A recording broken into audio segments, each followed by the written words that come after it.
Assalamualaikum warahmatullahi wabarakatuh. Saya Yusrul Hana dengan NIM 5301419044. Kelompok kami yang beranggotakan Yusrul Hana, Salsabila Wahyu Pratama, Anis Oktaviani, Rora Utaminingrum, dan Fadila Firdaus akan mempresentasikan tentang piezoelektrik. Pokok pembahasan kali ini adalah apa itu piezoelektrik, aplikasi piezoelektrik, dan apa kelebihan dan kekurangan piezoelektrik. Apa itu piezoelektrik? Piezoelektrik memiliki dua suku kata, yaitu piezo dan elektrik. Piezo yang berarti menekan dan elektrik yang berarti kelistrikan. Jadi dapat disimpulkan bahwa piezoelektrik adalah sesuatu material yang jika ditekan maka akan mengeluarkan listrik. Secara istilah, piezoelektrik adalah material yang dapat mengubah energi listrik menjadi energi mekanik, dan sebaliknya dapat mengubah energi mekanik menjadi energi listrik. Next, bahan apa yang digunakan untuk membuat piezoelektrik? Bahan piezoelektrik biasanya adalah logam keramik dengan senyawa molekuler yang terdiri dari timbal, zirconium, dan titanium. Ini adalah cara membuat bahan piezoelektrik dengan baik. Pertama, memanaskan bahan sampai di atas suhu kering. Kedua, diberikan medan listrik, dan piezoelektrik telah jadi. Seperti yang tergambar pada gambar ini. Pada gambar yang paling kiri, ini merupakan dipol pada bahan sebelum dipanaskan. Setelah dipanaskan dan diberi medan listrik, maka dipol akan sejajar seperti pada gambar yang di tengah. Setelah diberikan medan listrik dan telah sejajar, maka saat piezoelektrik sudah jadi, dipolnya akan seperti pada bagian yang paling kanan. Materi selanjutnya akan dilanjutkan oleh rekan saya.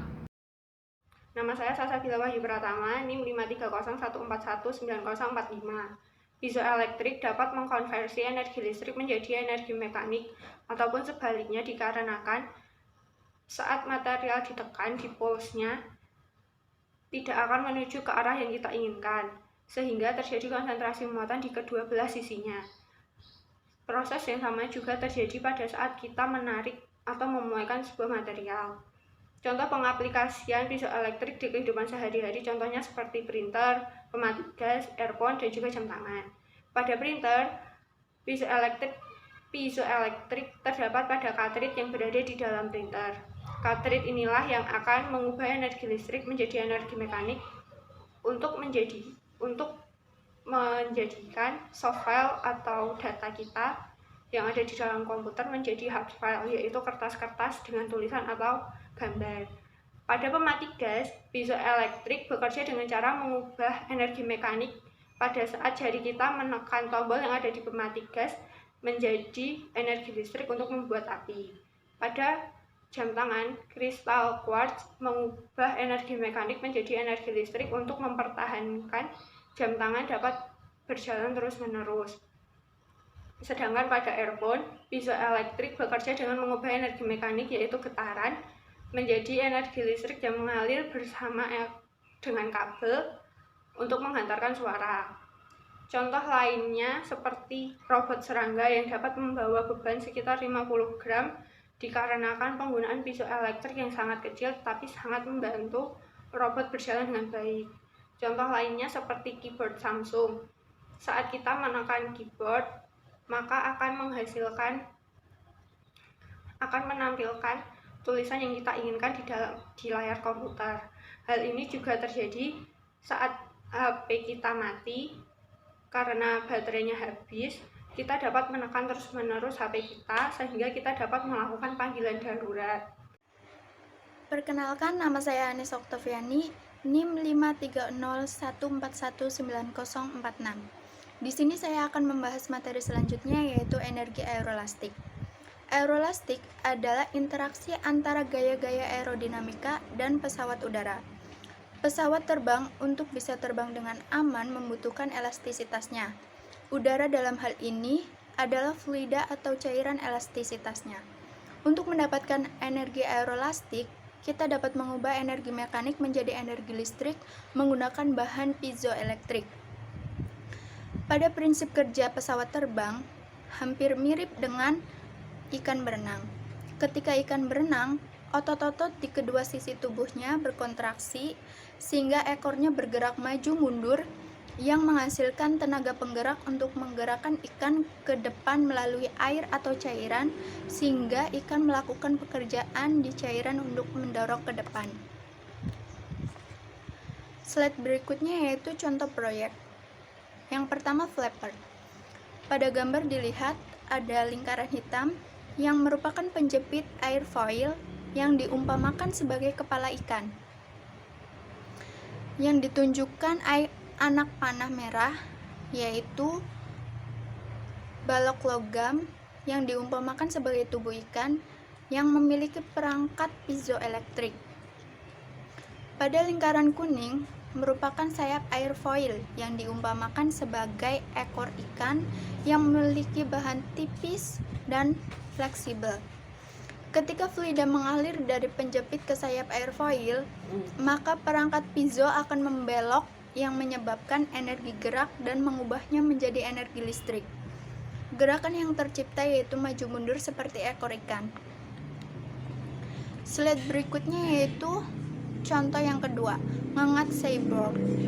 Pada proyek ini, ngengat akan dijadikan sebagai mata-mata, namun tidak menggunakan bahan elektronik, melainkan bahan piezoelektrik. Dikarenakan tubuh ngengat yang ukurannya kecil, sehingga tidak memiliki muatan yang cukup tinggi.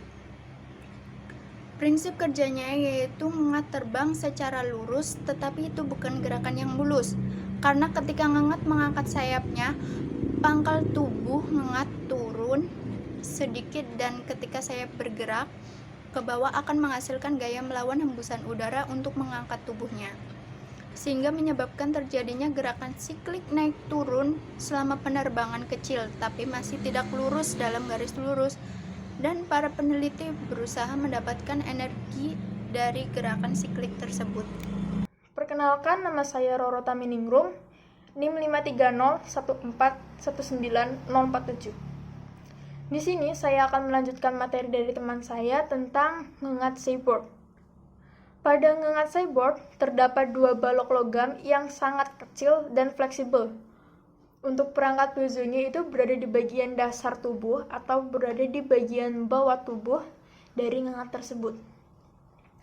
Selanjutnya untuk prinsipnya, itu hampir sama dengan keyboard, yaitu ketika menjentikkan sinar, LED-nya itu akan menyala dan akan mendapatkan energi mekanik dari gerakan siklik Moh. Selanjutnya, selama ngengat terbang, itu akan diubah menjadi energi listrik yang akan digunakan untuk mengisi daya komponen pada ngengat. Nah, terus bagaimana sih jika ingin menambah informasi selain pengawasan? Nah, kalau yang tadi yang ngengat cyborg itu untuk mengawasi kan. Sedangkan kalau ingin mendapatkan informasi lebih, hewan tersebut itu harus mampu menahan muatan yang lebih besar dan muatan yang lebih berat. Otomatis hewan yang akan digunakan itu harus lebih besar dari ngengat, seperti burung atau di leap on a bird. Dengan hewan yang lebih besar itu dapat menahan muatan yang lebih besar dan lebih berat sehingga mendapatkan lebih banyak energi. Leap on the bird juga dapat menjaga dan melakukan pengawasan di daerah sekitarnya dan juga dilengkapi dengan perangkat pelacak. Sama halnya seperti ngengat, burung di sini juga itu memiliki balok yang mirip seperti perangkat piezo. Balok ini berfungsi untuk melenturkan sementara burung ketika terbang. Pada gambar itu akan gerak naik turun yang diperoleh ketika burung itu mengepakkan sayap ke atas dan ke bawah. Nah, tujuannya itu untuk mengatur atau menirukan emosi dari burung selama terbang. ketika balok tersebut di-lock atau dikunci, kita itu dapat mengambil alih atau mengontrol burung tersebut. Misalnya seperti kita mengetahui bagaimana cara burung tersebut terbang tanpa beban, dan ketika bagaimana burung tersebut itu terbang dengan balok yang dikunci atau dengan ditangkis dengan balok tersebut. Perkenalkan, nama saya Fadila Firdaus, NIM 530141948. Sini saya akan melanjutkan materi yang telah disampaikan, yang sebelumnya telah disampaikan oleh teman saya, bahwa jika ada sebuah massa yang terdapat di punggung burung tersebut dapat mempengaruhi gerakan burung saat terbang. Mungkin data yang dihasilkan tidak akurat. Yang kedua, meskipun sebuah burung diberikan sebuah massa, yaitu sebuah ransel yang berada di punggung belakang, yang diletakkan di punggung belakang burung tersebut, hal itu tidak bisa menyesuaikan penerbangannya, sehingga informasi yang didapatkan akan akurat, yang dimana di sini itu tentang piezoelektrik. Selanjutnya, keuntungan, kelebihan dan kekurangan menggunakan piezo. Kelebihannya yang pertama yaitu skala yang dihasilkan kecil. Yang kedua, penyesuaian frekuensi. Yang ketiga, perangkat ringan seperti pada serangga robotik. Kekurangannya yang pertama yaitu tidak sempurna. Yang kedua, kehilangan sebuah energi. Yang ketiga, mudah rapuh. Sekian dari kelompok kami hasil presentasi. Jika ada tutur kata yang tidak berkenan, mohon maaf. Wabillahi taufiq wal hidayah. Wassalamualaikum warahmatullahi wabarakatuh.